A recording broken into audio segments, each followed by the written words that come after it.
അത് പക്ഷേ വളരെ പ്രകടമായും മുസ്ലിംസിനെ ഉദ്ദേശിച്ചുള്ളതാണെന്ന് കാര്യം വ്യക്തമാണ്. എന്താ വെച്ചാൽ അത് നമ്മുടെ ആക്രമിക്കാൻ സാധ്യതയുണ്ട്, അതിന് വേണ്ടിയിട്ടുള്ള വരുന്ന ഭക്തന്മാരെ മുസ്ലിങ്ങളെ ആക്രമിക്കാൻ സാധ്യതയുണ്ടെന്നുള്ളൊരു പ്രചാരണം ആന്തരികമായിട്ട് സംഘപരിവാറിൻ്റെ അകത്തുണ്ടായിരുന്നു. അത് ഞാനടക്കമുള്ള ആൾക്കാരുടെ അടുത്ത് ആ പ്രചാരണം എത്തുകയും ചെയ്താൽ ബേസിക്കലി ഒരു മർമറിംഗ് ക്യാമ്പയിൻ ആയിരുന്നു, പക്ഷേ അത് എത്തുകയും ചെയ്തു. ഒരു ചലഞ്ചായി BJPയുടെ മുമ്പിലുണ്ട്. ഈ ജാതി സെൻസസ് നടപ്പാക്കാൻ പോകുന്നു, അല്ലെങ്കിൽ പൗരത്വ നിയമ ഭേദഗതി നടപ്പാക്കിക്കൊണ്ട് അതിൻ്റെ ചട്ടങ്ങൾ വിജ്ഞാപനം ചെയ്തിരിക്കുന്നു കേന്ദ്ര സർക്കാർ. ലോക്സഭാ തെരഞ്ഞെടുപ്പ് പ്രഖ്യാപിക്കാൻ ദിവസങ്ങൾ മാത്രം ബാക്കി നിൽക്കെയാണ് ഈ ചട്ടങ്ങൾ വിജ്ഞാപനം ചെയ്തിരിക്കുന്നത്. 2019 ഡിസംബറിൽ പാസാക്കിയ നിയമം, ആ നിയമ ഭേദഗതി അതിൻ്റെ ഭരണഘടനാ സാധുത ചോദ്യം ചെയ്തുകൊണ്ട് സുപ്രീം കോടതിയിൽ ഹർജികൾ നിലനിൽക്കുന്നുണ്ട്.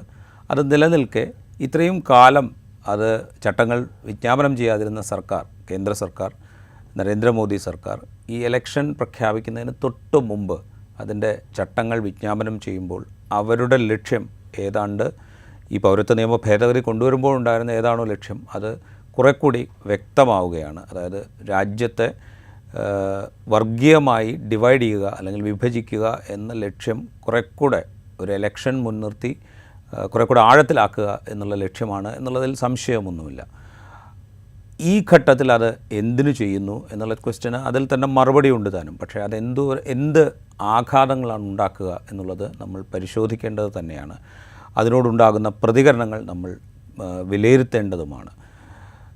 ദ എയ്ഡം അപ്ഡേറ്റ് പ്രത്യേക എപ്പിസോഡിലേക്ക് വീണ്ടും സ്വാഗതം. നമുക്കിപ്പോൾ ഉള്ളത് ദ എയ്ഡത്തിൻ്റെ മാനേജിംഗ് എഡിറ്ററും ഇന്ത്യയിലെ സീനിയർ ജേർണലിസ്റ്റുമായ വെങ്കടേഷ് രാമകൃഷ്ണനാണ്. സ്വാഗതം.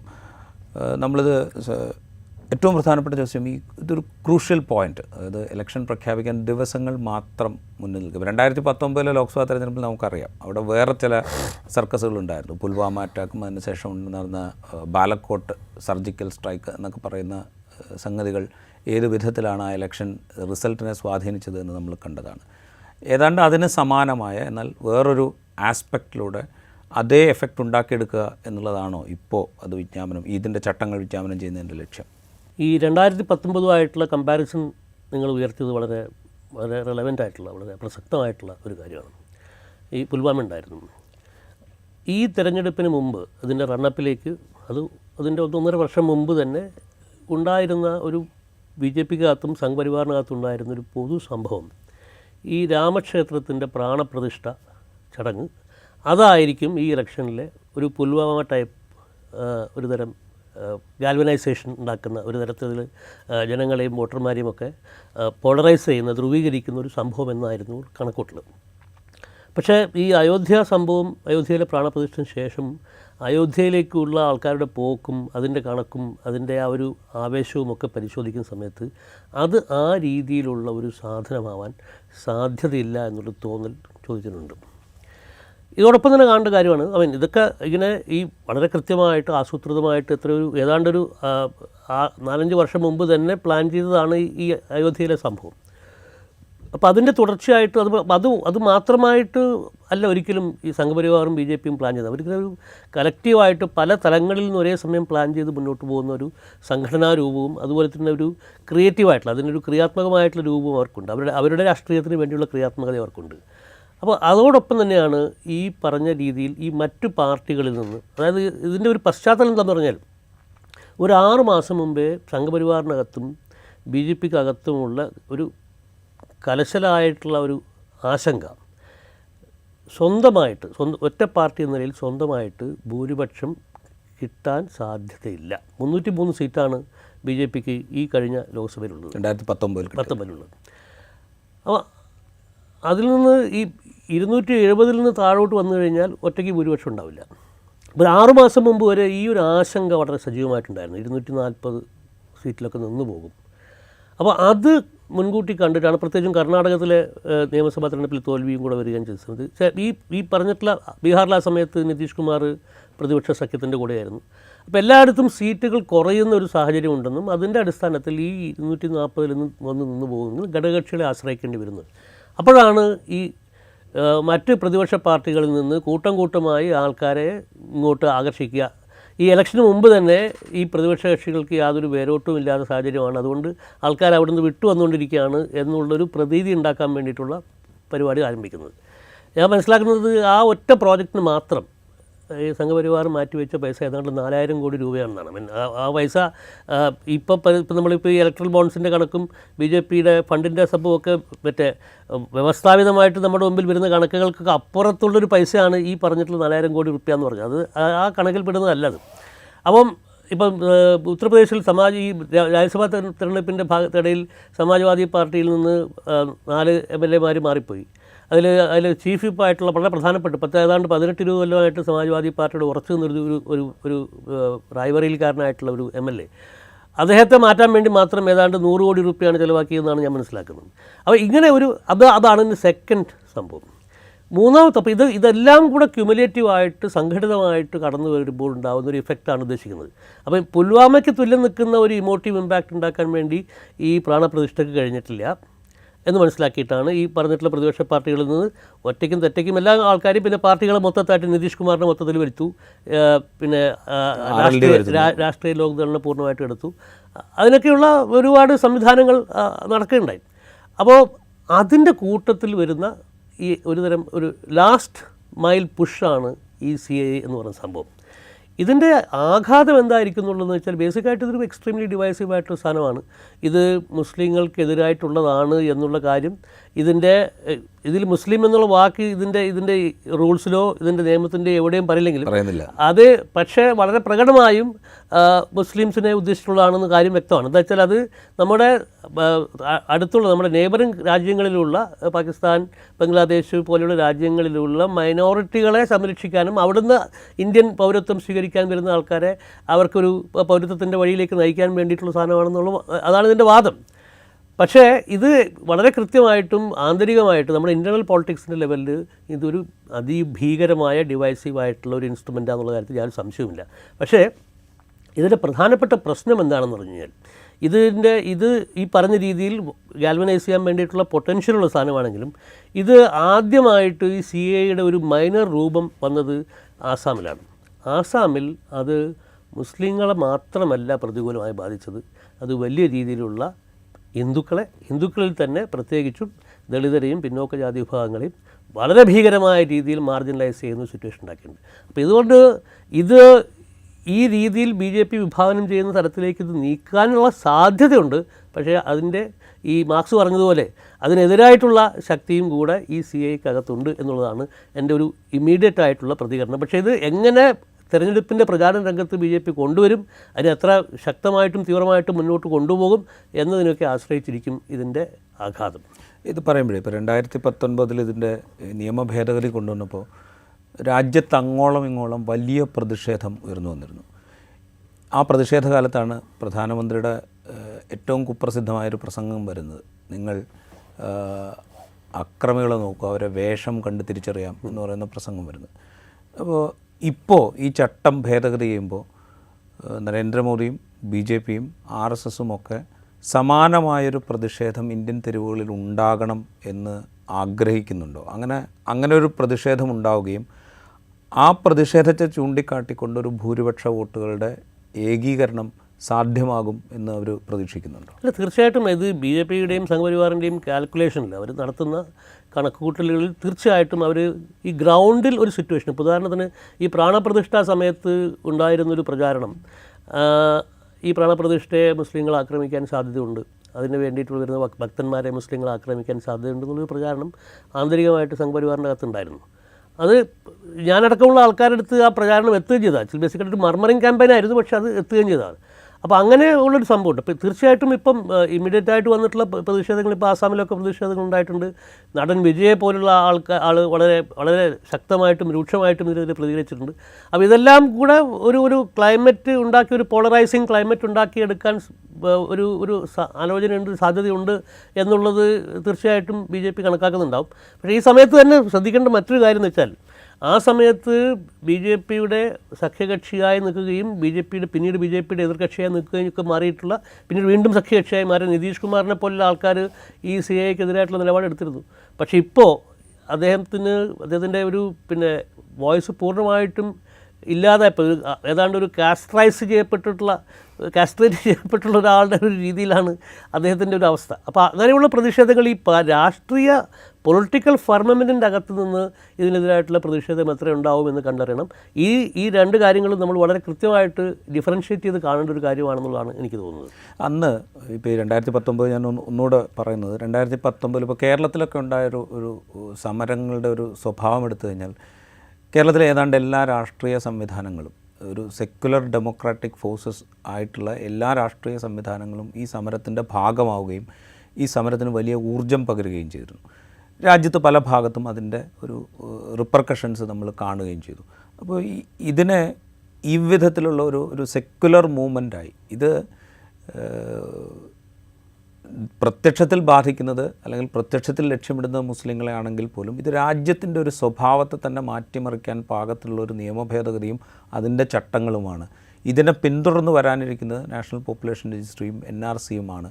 അത് വലിയ അപകടങ്ങളിലേക്കാണ് പോകുക എന്നുള്ളൊരു തീമിൽ ഉറച്ചു നിന്നുകൊണ്ട് രാജ്യത്തൊരു സെക്യുലർ പൊളിറ്റി അതിനോട് റിയാക്ട് ചെയ്യാൻ ശ്രമിക്കുകയും അവരിത് ഏറ്റെടുക്കുകയും ചെയ്യുക എന്നുള്ളതല്ല ഇപ്പോഴത്തെ ഒരു ഘട്ടത്തിൽ അഭികാമ്യമായ കാര്യം. ഏറ്റവും കറക്റ്റായിട്ടുള്ള സാധനം അതാണ്. അതായത് ഇത് നമ്മൾ ഈ മൈനോറിറ്റി പോളിറ്റിക്സിനെ പറ്റി എല്ലാ കാലത്തും പറഞ്ഞിട്ടുള്ള വലിയൊരു ഡിബേറ്റ് ഉണ്ട്. ആ ഡിബേറ്റ് എന്താണെന്ന് വെച്ചാൽ അതിപ്പോൾ ഇപ്പോഴല്ല, അതിപ്പം ഈ അയോധ്യ പ്രസ്ഥാനം ഈ BJP കൊണ്ടു നടക്കുന്ന കാലം മുതൽ തന്നെ, അതായത് 1980കളുടെ മധ്യകാലം മുതൽ തന്നെ ഈ മൈനോറിറ്റി റൈറ്റ്സിന് വേണ്ടിയിട്ട് നമ്മുടെ സെക്യുലർ സൊസൈറ്റിയിൽ ആരാണ് സമരം ചെയ്യേണ്ടത് എന്നുള്ളൊരു പ്രധാനപ്പെട്ട ചോദ്യമുണ്ട്. ഇപ്പോൾ സയ്യിദ് ഷഹാബുദ്ദീനൊക്കെ അതിൻ്റെ ആ ഉത്തരവാദിത്വം മുസ്ലിംസ് തന്നെ അല്ലെങ്കിൽ മൈനോറിറ്റി കമ്മ്യൂണിറ്റി തന്നെ, ന്യൂനപക്ഷങ്ങൾ ആരായാലും, അത് മുസ്ലിങ്ങളായാലും ക്രിസ്ത്യാനികളായാലും, അവർ സ്വന്തമായിട്ട് ആ ഒരു ഉത്തരവാദിത്വം ഏറ്റെടുത്താൽ മാത്രമേ ശരിയാവുള്ളൂ. ഈ മതനിരപേക്ഷത പറയുന്ന മറ്റുള്ള പാർട്ടികൾ, ഹിന്ദുക്കൾ നയിക്കുന്ന പാർട്ടികളൊന്നും ആ രീതിയിൽ വേണ്ടത്ര രീതിയിൽ ഈ മൈനോറിറ്റിയുടെ പ്രശ്നങ്ങളും അവരുടെ റൈറ്റ്സിൻ്റെ സംഭവങ്ങളും ഉൾക്കൊള്ളാൻ പര്യാപ്തമല്ലാത്ത ആൾക്കാരാണെന്ന് പറയുന്ന ഒരു നിലപാട് ഒരു ഭാഗത്തും, മുലായം സിംഗ് യാദവിനെ പോലുള്ള ആൾക്കാർ പ്രതിനിധാനം ചെയ്ത് അല്ല ഈ സമരം ചെയ്യേണ്ടത് മെജോറിറ്റി കമ്മ്യൂണിറ്റിയിൽപ്പെട്ടിട്ടുള്ള ആൾക്കാരാണെന്നുള്ളത്. ഇതിൽ ഞാൻ ആ കാലം മുതലേ ഞാൻ ഈ മെജോറിറ്റി കമ്മ്യൂണിറ്റി ലീഡർഷിപ്പിന് മാത്രമേ മൈനോറിറ്റി കമ്മ്യൂണിറ്റിയുടെ താല്പര്യങ്ങൾ സംരക്ഷിക്കാൻ പറ്റുകയുള്ളൂ എന്ന് വിശ്വസിച്ച ഒരാളാണ്. ഇപ്പോഴും എൻ്റെ വിശ്വാസം അത് തന്നെയാണ്. താങ്കൾ എന്നോടിപ്പോൾ ചോദിച്ച ചോദ്യത്തിൻ്റെ ഒരു ലാർജറായിട്ടുള്ള പേഴ്സ്പെക്റ്റീവ് എടുത്ത് പരിശോധിച്ച് കഴിഞ്ഞാൽ ഇത് തന്നെയാണ്. ഇപ്പം ബേസിക്കായിട്ട് ഇതിൻ്റെ ഒരു സെക്യുലർ പോളിറ്റിയാണ്. ഇപ്പം ഞാൻ ഈ മൈനോറിറ്റി കമ്മ്യൂണിറ്റി എന്നുള്ള ഡിവിഷൻ അപ്പുറം മാറ്റി നിർത്തിയിട്ട് ഈ നമ്മുടെ സെക്യുലർ ഫാബ്രിക് നിലനിർത്താൻ വേണ്ടിയിട്ട് ഉള്ള മതനിരപേക്ഷത്തിൽ ഇതിൽ വിശ്വസിക്കുന്ന എല്ലാ രാഷ്ട്രീയ പാർട്ടികളും പ്രസ്ഥാനങ്ങളും വ്യക്തികളുമൊക്കെ ഒന്നിച്ചു ചേർന്നിട്ടുള്ള ഈ പറഞ്ഞ രീതിയിലുള്ള, നിങ്ങൾ പറഞ്ഞ ഈ മൂന്ന് ഘട്ടങ്ങളായിട്ടുള്ള ഈ സാധനം CAA, NPR, NRC എന്ന് പറയുന്ന ഈ 3 ഘട്ടങ്ങളായിട്ടുള്ള ഈ പ്രക്രിയ എന്ത് തരത്തിലുള്ള ആഘാതമാണ്, എന്ത് തരത്തിലുള്ള ദോഷമാണ് ഈ നാട്ടിന് ചെയ്യാൻ പോകുന്നത് എന്നുള്ള കാര്യം പുറത്തു കൊണ്ടുവരാൻ വേണ്ടി ശ്രമിക്കുക എന്നുള്ളതാണ് ഏറ്റവും പ്രധാനപ്പെട്ട കാര്യം എന്ന് എനിക്ക് തോന്നുന്നു.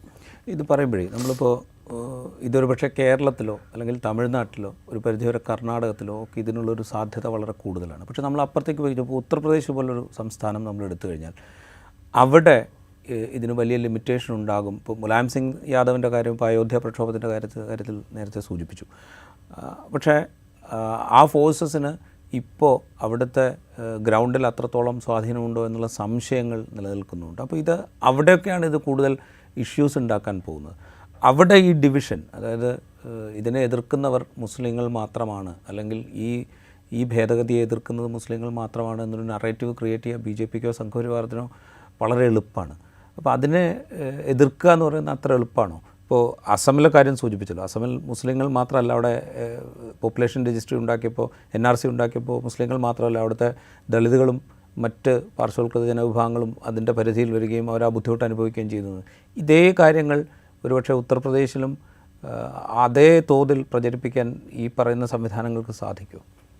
അല്ല, ഇതൊരു വലിയ ഒരു ട്രിക്കി ആയിട്ടുള്ളൊരു ചോദ്യമാണ്. ഈ ചോദ്യത്തിന് ഒരു ഉടൻ മറുപടി ഇല്ല. എനിക്കത് ഈ പറകാല പ്രഭാകർ അദ്ദേഹത്തിൻ്റെ സമീപകാലമുള്ള പ്രഭാഷണങ്ങളിലും ഇൻ്റർവ്യൂസിലൊക്കെ പറഞ്ഞിട്ടുള്ളൊരു പ്രധാനപ്പെട്ട കാര്യം, അതായത് ഈ 80കളിലും 90കളിലും അയോധ്യ പ്രക്ഷോഭം നടത്തിക്കൊണ്ടിരുന്ന സമയത്ത് അദ്വാനി അടക്കമുള്ള ആൾക്കാർ ഉപയോഗിച്ചിരുന്നൊരു പ്രയോഗമായിരുന്നു സ്യൂഡോ സെക്യുലറിസം. എന്നുവെച്ചാൽ ഞങ്ങളാണ് യഥാർത്ഥത്തിലുള്ള സെക്യുലറിസ്റ്റുകൾ, മതനിരപേക്ഷ ആൾക്കാർ, മറ്റുള്ളവർ ഈ മുസ്ലിം അപ്പീസ്മെൻറ്റ് അല്ലെങ്കിൽ മൈനോറിറ്റി അപ്പീസ്മെൻറ്റ് കാണിക്കുന്ന അവരാണ്, അതുകൊണ്ട് ഞങ്ങളാണ് യഥാർത്ഥ മതനിരപേക്ഷവാദികൾ എന്നുള്ള ഒരു സംഭവം. പക്ഷെ അവിടെ നിന്ന് മാറി നമ്മൾ ആ 90കളിൽ നിന്ന് മാറി ഇപ്പം ഈ 2020കളിൽ എത്തി നിൽക്കുന്ന സമയത്ത് ഉള്ള സ്ഥിതിവിശേഷം എന്താ വെച്ചാൽ ഞങ്ങളും ഹിന്ദുക്കളാണ് എന്ന് ഈ മതനിരപേക്ഷ പാർട്ടികളുടെ നേതാക്കന്മാരെല്ലാവരും സ്ഥാപിക്കാനും അങ്ങനെ പറയുകയും അങ്ങനെ സ്ഥാപിക്കാനും ശ്രമിക്കുന്ന ഒരു കാഴ്ചയാണ് നമ്മൾ കണ്ടുകൊണ്ടിരിക്കുന്നത്. അപ്പോൾ അതൊരു വലിയ ഒരു ഇമ്പോർട്ടൻ്റ് ആയിട്ടുള്ള ഡിഫറൻസിയേഷനാണ് എന്ന് ഈ കഴിഞ്ഞ ഒരു 30-40 വർഷത്തിനുണ്ടായിട്ടുള്ളൊരു വലിയ ഡിഫറൻസിയേഷൻ. നമ്മുടെ ഈ മതനിരപേക്ഷ സെക്യുലർ പോളിറ്റിയോടുള്ള കമ്മിറ്റ്മെൻറ്റ് നമ്മുടെ മതനിരപേക്ഷ രാഷ്ട്രീയ നേതൃത്വത്തിന് ഇല്ലാതാവുന്ന ഒരു സ്ഥിതിവിശേഷം ഉണ്ടായിട്ടുണ്ട്. അത് ഒരു വളരെ പ്രധാനപ്പെട്ട ഒരു സാധനമാണ്. പക്ഷേ എങ്ങനെയൊക്കെ ആണെങ്കിലും എനിക്ക് ചില ആൾക്കാരുടെ ലീഡർഷിപ്പിൽ എനിക്ക് പ്രതീക്ഷയുണ്ട്. ഇപ്പം അഖിലേഷ് യാദവ് ഉത്തർപ്രദേശിൽ, തേജസ്വി യാദവ് ബീഹാറിൽ. ചില തേജസ്വി ഉണ്ടാക്കിയിട്ടുള്ള കൂട്ടുകെട്ടെന്ന് പറഞ്ഞാൽ തമിഴ്നാട്ടിൽ സ്റ്റാലിൻ ഉണ്ടാക്കിയ കൂട്ടുകെട്ടിന് സമാനമായിട്ടൊരു കൂട്ടുകെട്ടാണ് ഉണ്ടാക്കിയിരുന്നത്. ചില അവിടെ കോൺഗ്രസ് ഉണ്ട്, ഇടതുപക്ഷ കക്ഷികളുണ്ട്, പിന്നെ ഈ ന്യൂനപക്ഷ വിഭാഗങ്ങളിൽപ്പെട്ട ദളിത് വിഭാഗങ്ങളിൽപ്പെട്ട ആൾക്കാരുണ്ട്. സമാനമായ വലിയൊരു കൂട്ടായ്മയാണ് തേജസ്വി യാദവ് ഉണ്ടാക്കിയത്.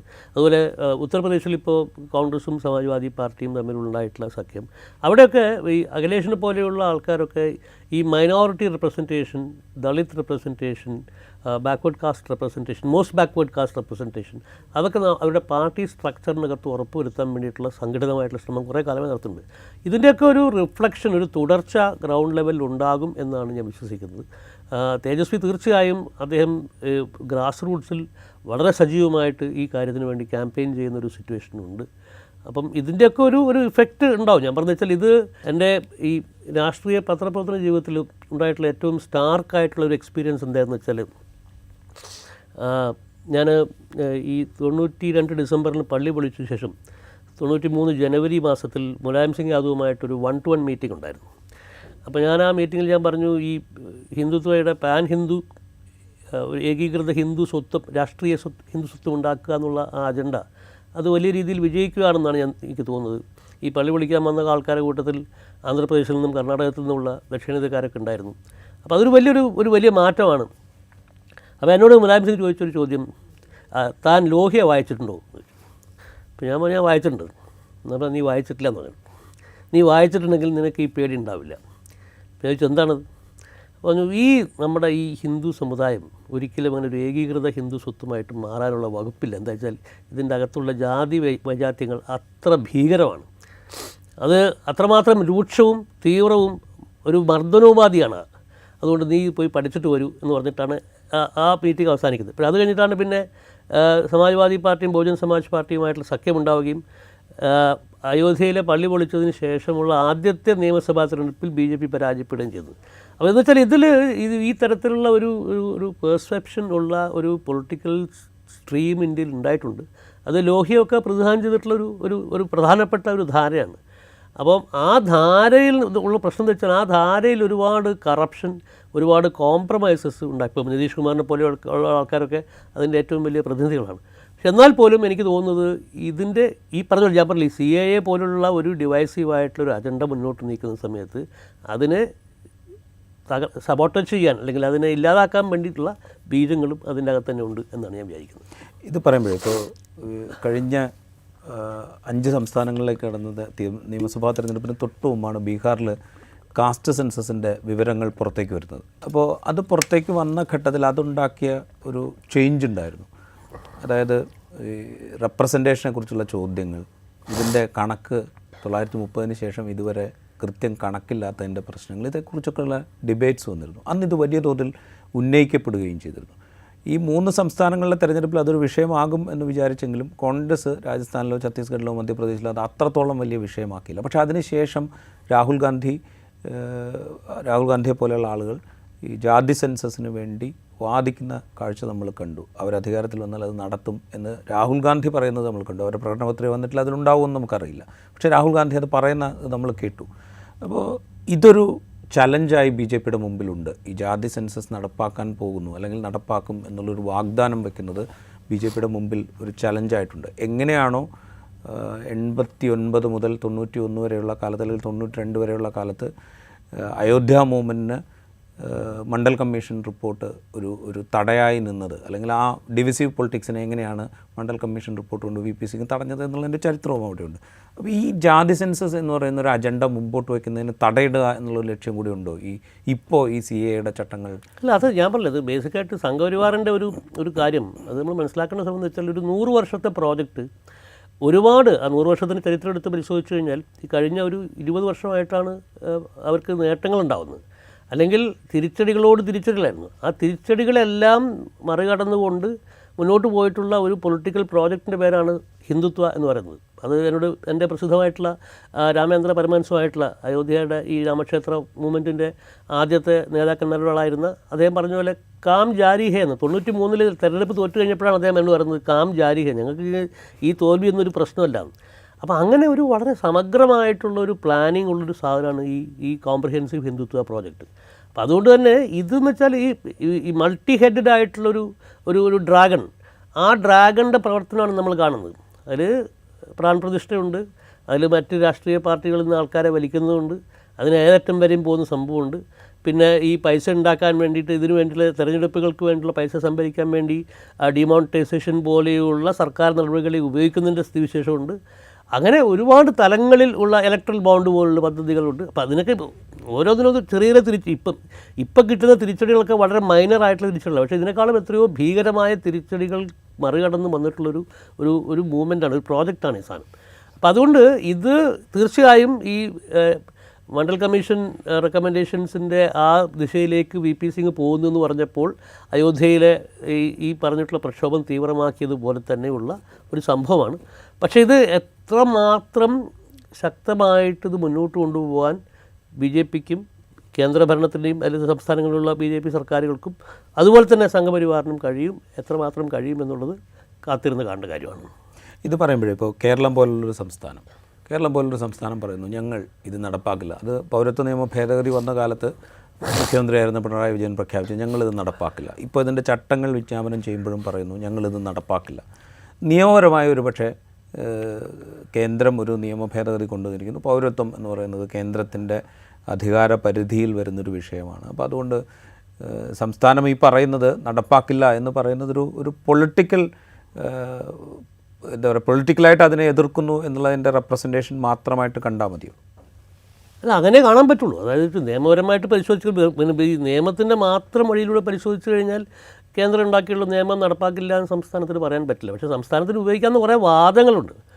ഉദാഹരണത്തിന് ഈ നിയമത്തിൻ്റെ CAA നിയമത്തിലുണ്ടായിട്ടുള്ളൊരു പ്രധാനപ്പെട്ട സംഭവം എന്ന് വെച്ചാൽ ഇത് ഒരു കൃത്യമായിട്ടും ഒരു കമ്മ്യൂണൽ പ്രോജക്റ്റിൻ്റെ ഭാഗമായിട്ടുള്ളൊരു സാധനമാണ്. ഇതിൽ മുസ്ലിം എന്നൊരു വാക്കൊഴിച്ച് വേറെ എല്ലാ കമ്മ്യൂണിറ്റീസിനെ പറ്റിയും പരാമർശിക്കുന്നുണ്ട്. ഹിന്ദുക്കളെ പറ്റി പരാമർശിക്കുന്നുണ്ട്, ക്രിസ്ത്യാനികളെ പറ്റി പരാമർശിക്കുന്നുണ്ട്, ജൈനന്മാരെ പറ്റി, ബുദ്ധിസ്റ്റുകളെ പറ്റിയൊക്കെ പരാമർശിക്കുന്നുണ്ട്. മുസ്ലിം എന്ന് പറയുന്നൊരു വാക്ക് മാത്രമല്ല. അത് മാത്രമല്ല, ഇതിൻ്റെ നിയമത്തിൻ്റെ ഒരു പ്രമൈസ് എന്ന് പറയുന്നത് നമ്മുടെ അയൽ രാജ്യങ്ങളായിട്ടുള്ള പിന്നെ പാകിസ്ഥാൻ, ബംഗ്ലാദേശിലൊക്കെ അവിടുത്തെ മൈനോറിറ്റീസിൽപ്പെട്ട ആൾക്കാർക്ക് ഇന്ത്യൻ പൗരത്വം കിട്ടണമെങ്കിൽ അതിനു വേണ്ടിയുള്ളൊരു ഫെസിലിറ്റേറ്റ് ചെയ്യുന്നൊരു സംഭവമാണെന്നാണ് ഇതിൻ്റെ ഒരു ഫേസ് വാല്യൂലുള്ള ഒരു വാദം. പക്ഷേ എനിക്ക് തോന്നുന്നത് നടപ്പാക്കില്ല എന്ന് പറയുമ്പോൾ സമയത്ത് പിന്നെ ഈ പറഞ്ഞിട്ടുള്ള ഇപ്പം കേരളത്തിൽ CPMൻ്റെ ഗവൺമെൻറ് ആയാലും തമിഴ്നാട്ടിൽ DMKയുടെ ഗവൺമെൻറ് ഇവരൊക്കെയാണ് ഇപ്പം വളരെ പ്രധാനമായിട്ടും ഇത് എടുത്തു പറഞ്ഞിരിക്കുന്ന ആൾക്കാർ. അവർക്കിപ്പം പിന്നെ പാകിസ്ഥാനിൽ നിന്നോ ബംഗ്ലാദേശിൽ നിന്നോ ഒരു ഹിന്ദുവിന് ഇന്ത്യൻ പൗരത്വം കൊടുക്കുന്നതിന് അവർക്ക് എതിർപ്പൊന്നുമില്ലല്ലോ. അവരാകൂടെ പറഞ്ഞു വെച്ചാൽ അവിടുത്തെ ഒരു മുസ്ലിം വന്നിട്ട് ചോദിക്കുകയാണെങ്കിൽ അയാൾക്കും കൊടുക്കണം എന്നാണ് അവരുടെ അഭിപ്രായം. പക്ഷേ അത് അങ്ങനെ ഒരു സാധനം ഇപ്പോൾ എനിക്ക് തോന്നുന്നില്ല. ഇപ്പോൾ അവിടുത്തെ ഒരു മുസ്ലിം കേരളത്തിൽ ഇതിന് വേണ്ടിയിട്ടുള്ള ഒരു ആപ്ലിക്കേഷൻ കൊടുക്കുകയാണെങ്കിൽ അത് കേരളത്തിലെ ഗവൺമെൻറ് സ്വീകരിച്ചു കഴിഞ്ഞാൽ അതിനെ റദ്ദാക്കാനുള്ള നിയമപരമായിട്ടുള്ള സാധ്യത ഈ നിയമം കൊടുക്കുന്നില്ല എന്നാണ് ഞാൻ മനസ്സിലാക്കുന്നത്. അപ്പം അതുകൊണ്ട് ഈ പറഞ്ഞിട്ടുള്ള കേരളത്തിലായാലും തമിഴ്നാട്ടിലായിട്ടുള്ള സർക്കാരുകൾക്ക് ഇവിടെ വരുന്ന എല്ലാ ആപ്ലിക്കേഷൻസും ആക്സെപ്റ്റ് ചെയ്യുന്നുള്ളൊരു പൊസിഷൻ എടുത്താൽ മതി. അപ്പോൾ അതുകൊണ്ട് ഈ പൊളിറ്റിക്കലായിട്ടുള്ളൊരു പോസ്റ്റർ ഞങ്ങൾ CA നടപ്പാക്കില്ല എന്ന് പറയുന്നത് അത് പറയുന്നതും ശരിയാണ്. പക്ഷേ അതിൻ്റെ പ്രാക്ടിക്കലായിട്ടുള്ള സംഭവത്തിൽ വരുന്ന സമയത്ത് they will give citizenship to വിദേശ രാജ്യങ്ങളിൽ നിന്ന് സിറ്റിസൺഷിപ്പ് ചോദിച്ചു വരുന്ന എല്ലാവർക്കും കൊടുക്കും എന്നുള്ളതാണല്ലോ അവരുടെ ഒരു ഫിലോസഫിക്കൽ പ്രൊമൈസ്. അപ്പോൾ അതുകൊണ്ട് എനിക്ക് തോന്നുന്നില്ല അതിന് വലിയ കോൺഫ്ലിക്റ്റ് ഉണ്ടെന്ന് തോന്നുന്നില്ല. തീർച്ചയായും അതൊരു പൊളിറ്റിക്കൽ പോസ്റ്ററിങ് എന്ന നിലയ്ക്ക് ഒരു ശരിയായിട്ടുള്ള പോസ്റ്ററിങ് ആണെന്ന് നമുക്ക് പറയുകയും ചെയ്യാം. ഇതിപ്പോൾ ഇതിന് അത് CAA വന്ന കാലത്തും ഇപ്പോഴും സംഘപരിവാരവും BJPയും വയ്ക്കുന്ന ഒരു ആർഗ്യുമെൻ്റ് എന്താണെന്ന് വെച്ച് കഴിഞ്ഞാൽ ഈ നിയമം മൂലം ഇന്ത്യയിലുള്ള ഒരു പൗരന്മാർക്കും അല്ലെങ്കിൽ ഈ നിയമ ഭേദഗതി മൂലമോ ഈ ചട്ടങ്ങൾ മൂലമോ ഇന്ത്യയിലുള്ള ഒരു പൗരന്മാർക്കും ഒരു പ്രയാസം ഉണ്ടാകുന്നില്ല, ആരുടെ പൗരത്വവും റദ്ദാക്കപ്പെടുന്നില്ല. പിന്നെ എന്തിനാണ് നിങ്ങളിതിനെ എതിർക്കുന്നത്? നിങ്ങൾ എതിർക്കുന്നത് തന്നെ വിഭാഗീയത ഉണ്ടാക്കാനാണ് എന്നൊരു ആർഗ്യുമെൻറ്റ് BJP വയ്ക്കുന്നുണ്ട്. ഇതിന് നമ്മൾ ഈ CAA അതിൻ്റെ വിജ്ഞാപനവും മാത്രമായി നിർത്തുമ്പോൾ ഈ പറയുന്ന ആർഗ്യുമെൻ്റ് ഒരുപക്ഷെ ശരിയായിരിക്കും. അതിൻ്റെ തുടർച്ചയായി വരാനിരിക്കുന്ന കാര്യങ്ങൾ അവർ മറച്ചു വയ്ക്കുകയും ചെയ്തു. അതാണോ ഇതിനകത്തുള്ള പ്രശ്നം? അല്ല, ഞാൻ പറഞ്ഞു വെച്ചാൽ ഇതൊക്കെ ഈ റെട്ടറിക്കിൻ്റെ കാര്യത്തിൽ ഈ സംഘപരിവാറിനെയും ഹിന്ദുത്വയും കഴിച്ചിട്ട് മാത്രമേ ആൾക്കാരുള്ളൂ. അവർ ഈ പറഞ്ഞ ഈ വാചോടമ്പത്തിൻ്റെ രാജാക്കന്മാരാണല്ലോ. പക്ഷെ നമ്മൾ ആസാമിൽ ഇതിൻ്റെ ഒരു റിഫ്ലക്ഷൻ നമ്മൾ കണ്ടിട്ടുള്ളത് ആരെയാണ് ഇമ്പാക്റ്റ് ചെയ്യുന്നത്. ഇത് അവിടെ കൂടുതലായി ഇമ്പാക്റ്റ് ചെയ്യപ്പെട്ടത് നോൺ മുസ്ലിംസാണ്. ഇത് നമ്മൾ ഈ ഇലക്ട്രൽ ബോണ്ടിൻ്റെ കാര്യം പറഞ്ഞ 50% കൂടുതൽ പിന്നെ ഈ അവിടുത്തെ ഈ NRC മൂവ്മെൻറ്റ് കാരണം അവിടെ 50% കൂടുതൽ ഏതാണ്ട് 60% ബാധിക്കപ്പെട്ടത് നോൺ മുസ്ലിംസ് ആണെന്ന് എനിക്ക് തോന്നുന്നു അസമിൽ. അപ്പോൾ അതുകൊണ്ട് ബേസിക്കായിട്ട് അത് റെട്ടറിക്കിന് കൊള്ളാം എന്ന് മാത്രമേ ഉള്ളൂ. പക്ഷേ ഇത് തീർച്ചയായിട്ടും ഇത് വളരെ ഡിവൈസീവാണ്, ഭയങ്കരമായ രീതിയിൽ ഹാംഫുള്ളാണ്. ഈ സിറ്റിസൺഷിപ്പിനെ പറ്റിയിട്ടുള്ള നമ്മുടെ ഇന്ത്യൻ ഡെഫിനിഷൻ എന്ന് പറഞ്ഞു കഴിഞ്ഞാൽ തന്നെ അതൊരു വലിയ സംഭവമാണ്. അത് ഈ റൈറ്റുകൾക്ക് മനുഷ്യൻ്റെ സിറ്റിസൻ്റെ പൗരൻ്റെ റൈറ്റ്സിന് വേണ്ടിയുള്ള റൈറ്റാണ് സിറ്റിസൺഷിപ്പ് എന്നാണ് പറയുന്നത്. അയാൾക്ക് അവകാശങ്ങൾക്ക് വേണ്ടി ഉള്ള ഒരു അവകാശമാണ് സിറ്റിസൺഷിപ്പ് എന്ന് പറയുന്നത്. അവകാശങ്ങൾക്ക് വേണ്ടി പോരാടാനും അവകാശങ്ങൾ ചോദിച്ചു വാങ്ങാനും അവകാശങ്ങൾക്ക് വേണ്ടി നിലകൊള്ളാനുമുള്ള അവകാശമാണ് സിറ്റിസൺഷിപ്പ്. അപ്പോൾ അങ്ങനെ ഒരു പ്രമൈസുള്ള ഒരു രാജ്യത്ത് നിങ്ങൾ ഒരു സമൂഹത്തിൻ്റെ ഒരു വിഭാഗത്തിൻ്റെ അവർ ഇന്ത്യക്കാരായാലോ പുറത്തുനിന്നുള്ള ആൾക്കാരായാലോ അവിടെ നിന്ന് വരുന്ന നോൺ മുസ്ലിംസിന് സിറ്റിസൺഷിപ്പ് കൊടുക്കാം, അവിടുന്ന് വരുന്ന മുസ്ലിമിന് അയാൾ അവിടുത്തെ ഒരു മെജോറിറ്റി കമ്മ്യൂണിറ്റിയുടെ ഒരു ഭാഗമാണെന്നുള്ളതുകൊണ്ട് മാത്രം നിങ്ങൾ സിറ്റിസൺഷിപ്പ് കൊടുക്കില്ല എന്ന് പറയുന്നതിൻ്റെ എന്ത് തരത്തിലുള്ള സിറ്റിസൺഷിപ്പിൻ്റെ കോൺസെപ്റ്റിൽ എവിടെയാണ് ഇന്ത്യൻ സിറ്റിസൺഷിപ്പിൻ്റെ കോൺസെപ്റ്റിൻ്റെ പരിധിയിൽ എവിടെയാണത് വരുന്നത് എന്നുള്ളത് വളരെ പ്രധാനപ്പെട്ടൊരു ചോദ്യമാണ്. അതൊരു വലിയ ഫിലോസഫിക്കലായിട്ടുള്ള ചോദ്യമാണ്. ഒരു രാഷ്ട്രത്തിൻ്റെ ഭാവിയെ സംബന്ധിച്ച് അതിൻ്റെ നിലനിൽപ്പിനെ സംബന്ധിച്ചുള്ള വളരെ പ്രധാനപ്പെട്ടൊരു ചോദ്യമാണ്.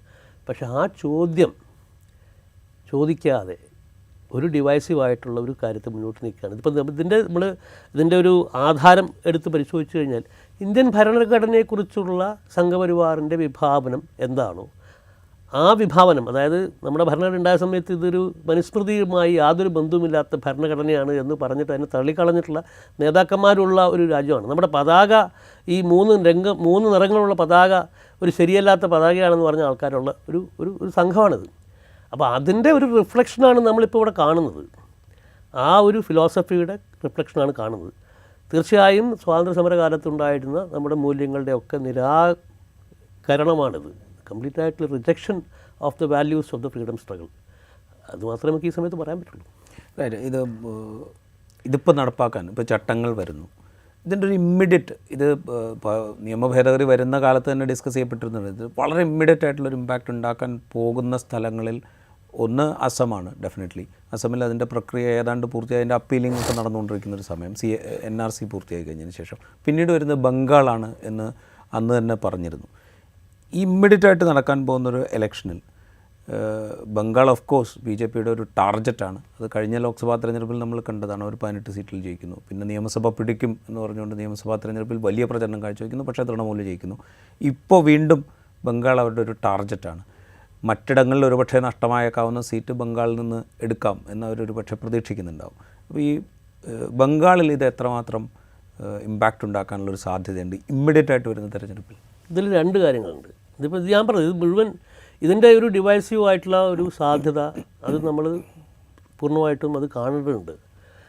അതിൽ ഒരു വലിയ പ്രധാനപ്പെട്ട ഘടകമാകാൻ പോകുന്നത് എന്ത് രീതിയിലാണ് ഇത് തെരഞ്ഞെടുപ്പിൻ്റെ ഒരു ഗോതയിൽ അല്ലെങ്കിൽ തെരഞ്ഞെടുപ്പിൻ്റെ പ്രചാരണ വേളയിൽ എങ്ങനെയാണ് ഇത് പ്രതിഫലിക്കാൻ പോകുന്നത് എന്നുള്ളൊരു പ്രധാനപ്പെട്ട ഒരു ചോദ്യമുണ്ട്.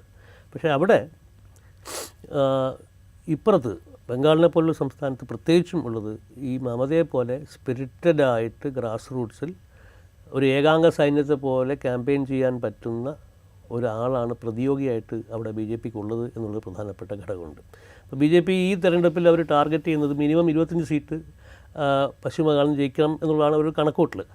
അത് എത്രമാത്രം സാധ്യമാണെന്ന് എനിക്കറിഞ്ഞൂടാ. പ്രത്യേകിച്ചും ഈ ഇതിൻ്റെ പ്രചാരണം ഒരു പ്രധാനപ്പെട്ട ഘടകമായിരിക്കും. ഇതിപ്പോൾ ഇങ്ങനെ ഒരു സാധനം ഇറക്കി വിട്ടതുകൊണ്ട് മാത്രം വിഭാഗീയത ഉണ്ടായിക്കൊള്ളുന്നില്ല. അങ്ങനെ വിഭാഗീയത അങ്ങനെ ഉണ്ടാക്കണമല്ലോ. വിഭാഗീയത ഇതിൻ്റെ മുകളിൽ പ്രചരിപ്പിച്ചുണ്ടാക്കണം. അപ്പം അങ്ങനെയുള്ള വിഭാഗീയത പ്രചരിപ്പിച്ചുണ്ടാക്കാനുള്ള ഒരു സാഹചര്യം ബംഗാളിൽ ഡെവലപ്പ് ചെയ്യാൻ മമതയെപ്പോലെ വളരെ വിഷ്യസ് ആയിട്ടും വളരെ സ്ട്രോങ് ആയിട്ടും വൈബ്രൻ്റ് ആയിട്ടും ക്യാമ്പയിൻ ചെയ്യാൻ സാധ്യതയുള്ള ഒരു ആൾ അപ്പുറത്തുണ്ട് എന്നുള്ളത് സ്ഥിതിക്ക് അത് എത്രമാത്രം നടക്കും എന്ന് ഞാനിപ്പോഴും അതിൻ്റെ മുകളിൽ ചോദ്യചിഹ്നം തന്നെ നിലനിർത്തുള്ളൂ. ഇപ്പോൾ ഇത് ഇന്നലെയാണ് ഇതിൻ്റെ വിജ്ഞാപനം വരുന്നത്. അതിൻ്റെ ഇമ്മീഡിയറ്റ് ആയിട്ടുള്ള ഒരു റിയാക്ഷൻസ് നോക്കുമ്പോൾ നമ്മളുടെ ഒരു സെക്യുലർ പൊളിറ്റി വേണ്ട വിധത്തിൽ ഇതിനെ കൗണ്ടർ ചെയ്യുന്നുണ്ടെന്ന് തോന്നുന്നുണ്ടോ? It's too early to say. ഉദാഹരണത്തിന് CAA നമ്മൾ ആദ്യമായിട്ട് വന്ന സമയത്ത് ആ സമയത്തുണ്ടായിട്ടുള്ള പ്രതിഷേധങ്ങളും അതും ഒരു പൊടുന്നനെ പൊട്ടിപ്പുറപ്പെട്ടതല്ല. അത് ഒരു ഗ്രാജുവലായിട്ടാണ് ആ സാധനം വന്നത്. എനിക്ക് വന്നത് ഇനീഷ്യൽ റിയാക്ഷൻസിൽ പിന്നെ ഇതിപ്പം 24 മണിക്കൂറിന് ആവുന്നതിന് മുമ്പാണ് നമ്മളിപ്പോൾ സംസാരിക്കുന്നത്. അപ്പോൾ എനിക്ക് തോന്നുന്നത് നമ്മൾ അങ്ങനെ ഒരു ജഡ്ജ്മെൻറ്റിലേക്ക് എത്തുന്നതും ഒരുപക്ഷെ രാഷ്ട്രീയ നിരീക്ഷകർ നിലയിൽ രാഷ്ട്രീയ പത്രപ്രവർത്തകർ നിലയിൽ നമ്മൾ അങ്ങനെ ഒരു എടുത്തുചാട്ടം നടത്തുന്നതും ശരിയായിരിക്കില്ല എന്നാണ് എനിക്ക് തോന്നുന്നത്. എനിക്ക് തോന്നുന്നത് ഒരുപാട് ചേണിങ് ഉണ്ടാവാൻ സാധ്യതയുണ്ട്. ഇപ്പോൾ ദിസ് ക്യാൻ ആക്ച്വലി ഇതൊരു കൗണ്ടർ പ്രൊഡക്റ്റീവായിട്ടുള്ള മൂവായിട്ട് മാറാൻ പോലും BJPക്ക് ഒരു കൗണ്ടർ പ്രൊഡക്റ്റീവായിട്ടുള്ള മൂവായിട്ട് മാറാനുള്ള സാധ്യതയുണ്ട്. ഉദാഹരണത്തിന് ഇപ്പോൾ നിതീഷിനെ പോലെയുള്ള ആൾക്കാർ അവരുടെ സ്വന്തം കോർ കോൺസ്റ്റിറ്റ്യുവൻസി നിലനിർത്താൻ വേണ്ടിയിട്ടുള്ള ഒരു തീരുമാനം എടുക്കുകയാണെങ്കിൽ ഇത് അവരിപ്പോൾ ഉണ്ടാക്കിയിട്ടുള്ള NDA സഖ്യത്തിൽ ഒരു ചെറിയ ചേണിങ് ഉണ്ടാക്കാൻ സാധ്യതയുണ്ട്. പിന്നെ ജമ്മു കാശ്മീരിലൊക്കെയുള്ള അവിടുത്തെ ചില പാർട്ടികളൊക്കെ ആകർഷിക്കാൻ വേണ്ടി BJP ചില നീക്കങ്ങളൊക്കെ നടത്തുന്നുണ്ട്. അപ്പോൾ അത് നടത്തുന്നതിനിടയിൽ ഇതും അതിൻ്റെ ഒരു കൗണ്ടർ പ്രൊഡക്റ്റീവായിട്ടുള്ള സാധനമായിട്ട് മാറാണ്. അതുകൊണ്ട് നമ്മൾ ഈ സെക്യുലർ പോളിറ്റിയുടെ റിയാക്ഷൻ എന്താണ്, സെക്യുലർ ലീഡർഷിപ്പിൻ്റെ റിയാക്ഷൻ എന്താണ് എന്നുള്ള ആ ചോദ്യത്തിലേക്ക് തൽക്കാലത്തേക്ക് ഒരാഴ്ചയെങ്കിലും വെയിറ്റ് ചെയ്യുന്നവരെ കാത്തുനിന്നിട്ടേ നമ്മൾ കടക്കാൻ പാടുള്ളൂ എന്നാണ് എൻ്റെ അഭിപ്രായം. ഇത് വേറൊരു സിറ്റുവേഷൻ കൂടിയുണ്ട്. ഇപ്പോൾ കർഷകരുടെ വലിയ സമരം നടക്കുന്നു. അതിനെതിരെ കണ്ണീർ വാതക ഷെല്ല് പ്രയോഗിക്കുന്നു, റബ്ബർ ബുള്ളറ്റ് പ്രയോഗിക്കുന്നു, പെല്ലറ്റ്സ് പ്രയോഗിക്കുന്നു, അവിടെ ആളുകൾ മരിക്കുന്നു, ഇതൊക്കെ സംഭവിക്കുന്നു. തൊഴിലില്ലായ്മയെക്കുറിച്ചുള്ള അതിഭീകരമായിട്ടുള്ള ആശങ്കകൾ വരുന്നു. ഇപ്പോൾ രാഹുൽ ഗാന്ധിയുടെ ഭാരത് ജോഡോ ന്യായയാത്ര ഉത്തർപ്രദേശിൽ സഞ്ചരിക്കുമ്പോൾ അവിടെ നിന്ന് മെയിൻ സ്ട്രീം മീഡിയ അല്ലാതെ റിപ്പോർട്ട് ചെയ്യുന്ന മീഡിയാസിൻ്റെ ഏറ്റവും പ്രധാനപ്പെട്ട ഒരു ഫാക്ടറായിരുന്നത് തൊഴിലില്ലായ്മ അവിടെ ഒരു വലിയ ഫാക്ടറായിട്ടുണ്ട്. അത് ജനങ്ങൾ യുവാക്കളത് പറയുന്നുണ്ട് എന്നൊക്കെ റിപ്പോർട്ട് ചെയ്തിരുന്നു. തൊഴിലില്ലായ്മ ഏറ്റവും വലിയ ഘടകമാണെന്നുള്ള ഏറ്റവും വലിയ തെളിവ് എന്താണെന്ന് വെച്ചാൽ ഈ ഇന്ത്യയിലെ രാഷ്ട്രീയ പാർട്ടികൾ ഈ തൊഴിലില്ലായ്മയുടെ പ്രശ്നം വേണ്ട രീതിയിൽ ഏറ്റെടുത്തിട്ടില്ല എന്നിപ്പോൾ അതിനെപ്പറ്റി എനിക്ക് അഭിപ്രായം പറയാം. ഇപ്പോൾ നമ്മൾ ഈ CAA പറ്റി നമ്മൾ 24 മണിക്കൂർ കഴിഞ്ഞതിന് മുമ്പേ നമ്മൾ പറയാൻ പാടില്ല എന്ന് പറഞ്ഞ പോലെ തൊഴിലില്ലായ്മ എന്ന് പറയുന്ന വിഷയം ഇന്ത്യയിൽ ഇപ്പം കഴിഞ്ഞൊരു 10 വർഷമായിട്ട് അതിരൂക്ഷമായിക്കൊണ്ടിരിക്കുകയാണ്. നമ്മുടെ എംപ്ലോയ്മെൻറ്റ് റേറ്റ്സ് ഡ്രോപ്പ് ചെയ്തുകൊണ്ടിരിക്കുകയാണ്. അതിന് വേണ്ട രീതിയിൽ നമ്മുടെ സെക്യുലർ പോളിറ്റിക്സ് പ്രതിപക്ഷ രാഷ്ട്രീയം വേണ്ടത്ര ഏറ്റെടുത്തിട്ടില്ല എന്നുള്ള അഭിപ്രായക്കാരനാണ്. പക്ഷേ നമ്മൾ ശ്രദ്ധിക്കേണ്ട ഒരു കാര്യം, 4 ചെറുപ്പക്കാർ ഒരു രാഷ്ട്രീയ പാർട്ടിയുടെയും സഹായമില്ലാതെ പാർലമെൻറ്റിൽ അവർ ഉന്നയിച്ച മുദ്രാവാക്യം തൊഴിലില്ലായ്മയായിരുന്നു. അപ്പം ഇതെന്ന് വെച്ചാൽ ഈ തൊഴിലില്ലായ്മ എന്നുള്ളൊരു വലിയൊരു ഘടകമാണ്, യാതൊരു സംശയമില്ല അക്കാര്യത്തിൽ. പ്രത്യേകിച്ചും ഈ ഉത്തർപ്രദേശിലൊക്കെ നടക്കുന്ന സർക്കാർ പരീക്ഷകളുടെ അതിൻ്റെ അപഹാസ്യത, ഈ 3 പ്രാവശ്യം അടുത്തടുത്ത ദിവസങ്ങളിൽ പരീക്ഷ വെച്ചിട്ട് 3 പ്രാവശ്യം ക്വസ്റ്റ്യൻ പേപ്പർ ലീക്കാവെന്ന് പറഞ്ഞാൽ അതിൽ ഒരു 30 പൊസിഷൻസിനൊക്കെ അപ്ലൈ ചെയ്യുന്നത് ഏതാണ്ട് 40-45 ലക്ഷം പേരാണ്. അതെ. അപ്പം അങ്ങനെയുള്ള ഒരു സിറ്റുവേഷൻ എന്ന് പറഞ്ഞു കഴിഞ്ഞാൽ അത് വളരെ പ്രധാനപ്പെട്ടൊരു ഫാക്ടറാണ്. അപ്പം ഈ പറഞ്ഞിട്ടുള്ള ഘടകങ്ങളൊക്കെ ഉണ്ട്. അപ്പം അതുകൊണ്ട് ഞാൻ പറഞ്ഞു വെച്ചാൽ ഇത് ഈ CAA അത് തീർച്ചയായും ഇവരുടെ ഈ മൾട്ടി പ്രോങ്ഡ് ആയിട്ടുള്ള ഈ 18 തലകളുള്ള ഒരു രാക്ഷസൻ എന്ന് പറയുന്ന പോലെ ഈ മൾട്ടി ഹെഡഡ് ഡ്രാഗണിൻ്റെ ഒരു പൊളിറ്റിക്കൽ ഡ്രാഗണിൻ്റെ മുന്നോട്ടുള്ള പോക്കിലാണ് ഈ സാധനം നടക്കുന്നത്. പക്ഷേ ഇത് എന്താണ് ഇതിൻ്റെ അൾട്ടിമേറ്റ് ആയിട്ടുള്ള എഫക്റ്റ് എന്നുള്ളത് നമ്മൾ ഈ 24 മണിക്കൂറിനകം തീരുമാനിക്കരുത്. തീർച്ചയായിട്ടും നമ്മൾ ഈ ചരിത്രത്തെ നോക്കണം, നമ്മുടെ ഒരു സെക്യുലർ പോളിറ്റിയുടെ അവസ്ഥ നോക്കണം. നമ്മുടെ സെക്യുലർ രാഷ്ട്രീയ നേതൃത്വം ഒരുപാട് കാലം മുമ്പേ ഉണ്ടാക്കിയിരുന്ന ഇപ്പോൾ മുലായം സിംഗ് യാദവിനെ പോലുള്ള ആൾക്കാർ, കൻഷറാമിനെ പോലുള്ള ആൾക്കാരൊക്കെ പ്രതിനിധാനം ചെയ്തിരുന്ന ഒരു രാഷ്ട്രീയ ധാരയെപ്പറ്റി നമ്മൾ ആലോചിക്കണം. രാമനോഹർ ലോഹിയെ പോലുള്ള ആൾക്കാരുണ്ടാക്കിയിട്ടൊരു ഫിലോസഫിക്കൽ പ്രിസെപ്റ്റിനെ പറ്റി ആലോചിക്കണം. അപ്പോൾ അതിൻ്റെയൊക്കെ ഒരു കോൺസെപ്റ്റ് പശ്ചാത്തലത്തിൽ മാത്രമേ നമുക്കൊരു വിധി പറയാൻ പറ്റുകയുള്ളൂ. തീർച്ചയായും സംഘപരിവാർ അവരുടെ പഴയ ഈ ഇന്ത്യൻ ഭരണഘടനയെ തുരങ്കം വയ്ക്കാനുള്ള പണികൾ എന്തൊക്കെയാണ്, അതിൻ്റെ പലതരത്തിലുള്ള പണികളുടെ ഒരു കൂട്ടത്തിലൊരു പണിയാണിത്. അത് അവർ പണിയെടുക്കുന്നു. മറുവശത്തുള്ള പണി നടക്കുമോ ഇല്ലയോ എന്ന് നമുക്ക് നോക്കാം എങ്ങനെയാണെന്നുള്ളത്. റൈറ്റ്. CAAക്ക് ചട്ടങ്ങൾ വിജ്ഞാപനം ചെയ്യുമ്പോൾ അത് പൊളിറ്റിക്കൽ ടൂളാണ്, ഡിവിസീവ് ടൂളാണ് എന്നുള്ള കാര്യത്തിൽ യാതൊരു സംശയവുമില്ല. അത് പരമാവധി കൊയ്തെടുക്കുക എന്നുള്ളതായിരിക്കും സംഘപരിവാർ രാഷ്ട്രീയത്തിൻ്റെ ലക്ഷ്യവും. അതിനെ എങ്ങനെയാണ് സെക്യുലർ പൊളിറ്റി, നമ്മളുടെ ഇന്ത്യൻ സമൂഹം, ഭരണഘടന നിലനിൽക്കണം എന്ന് ആഗ്രഹിക്കുന്ന ജനാധിപത്യ വിശ്വാസികൾ ചെറുക്കുക എന്നുള്ളതാണ് കാത്തിരുന്ന് കാണേണ്ടത്. നന്ദി, വീണ്ടും കാണാം.